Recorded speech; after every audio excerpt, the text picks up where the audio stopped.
মটর বানাবো। কড়াইতে তেল গরম হয়ে গেছে, একটুখানি হলুদ দিয়েছি কড়াইয়ের মধ্যে, লবণ দিতে ভুলেছি, দেবো।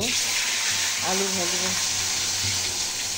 সুন্দর করে, লাল লাল করে আলুগুলো ভেজে নেব। আর কুকারে মটর সিদ্ধ হয়ে গেছে, কুকারে মটর সিদ্ধ হয়ে গেছে। আর কড়াইতে তেল দিয়েছি, দিয়ে টমেটো, আদা, রসুন, পেঁয়াজ পিষে নিয়েছিলাম মিক্সারে, তো ওইটা যে দিয়ে দিলাম তেলের মধ্যে, জিরা দিয়ে তারপরে এগুলো দিয়ে দিলাম। গরম মশলা ফসলা অত দেবো না, আর হচ্ছে একটু হিং দেওয়ার ছিল, তেলে হিং দিয়ে দিলাম। মটর তো গ্যাস ফ্যাস বানলে দিয়ে দেবো।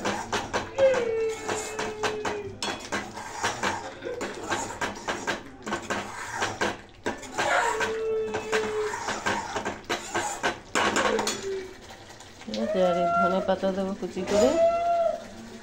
আলুটা দিয়ে দিলাম এর মধ্যে, তাহলে কি ছিটবে না, অনেক ছেটে সাঁতলানো যায় না। ঠিক আছে, ভালো করে সাঁতলাতে হবে এটা। আলুটাও সিদ্ধ হয়ে গেছে আধা, বাকিটা সিদ্ধ হয়ে যাবে সাঁতলাতে গেছে।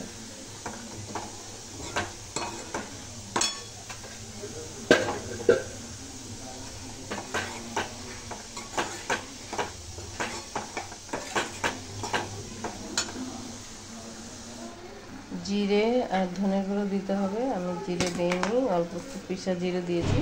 ওর মধ্যে একটু জিরেও দিয়ে দিয়েছিলাম, আদা রসুন পেঁয়াজ টমেটো ওর সাথে জিরা দিয়ে দিয়েছিলাম। তো হালকা করে একটু গরম মশলা দিয়ে দিচ্ছি, নামানোর সময় দেওয়া যায়।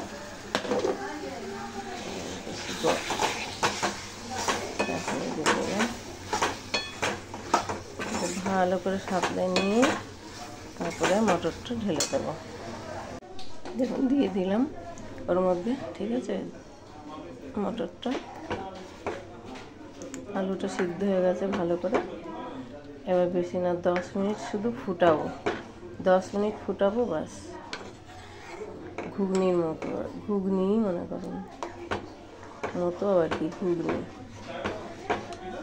এই যে দেখুন ভালো কিনা গাঢ়া গাঢ়া হয়ে গেছে। ধনে পাতাটা একটু ফুটাতে হয়, আমাদের লোকটা নাহলে আবার বকে, কাঁচা ধনে পাতা খেতে চায় না,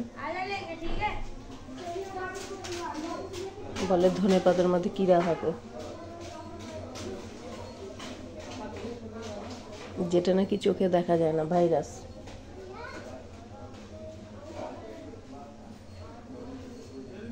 এই জন্য ভাইরাস খেয়ে ভাইরাল হওয়ার দরকার নেই, একটু আগে দিয়ে দিলাম, 10 মিনিট আগে, গন্ধটাও ওইভাবে।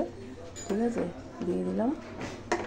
আর তাহলে এবার হচ্ছে একটু ঢেকে দেবো, এই যে থালাটা ঢাকার, ঢেকে দিলাম। 10 মিনিট পরে দেখো। দেখুন বন্ধুরা, ঘুগনি তৈয়ার।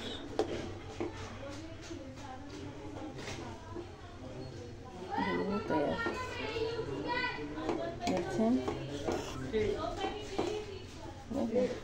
রেসিপি কে খাবেন, রেসিপিটা যদি ভালো লাগে রেসিপিটা দেখুন, কে কে খাবেন চলে আসুন ঘুগনি। রেসিপিটা যদি ভালো লাগে তাহলে লাইক কমেন্ট শেয়ার করবেন, শেয়ার তো জরুর করবেন বেশি বেশি। আর ফের কালকে নতুন একটা কোনো রেসিপি নিয়ে হাজির হবো আপনাদের সামনে। তো এখন রাখছি, টাটা বাই বাই, ভালো থাকবেন সবাই, সুস্থ থাকবেন, রাখছি টাটা।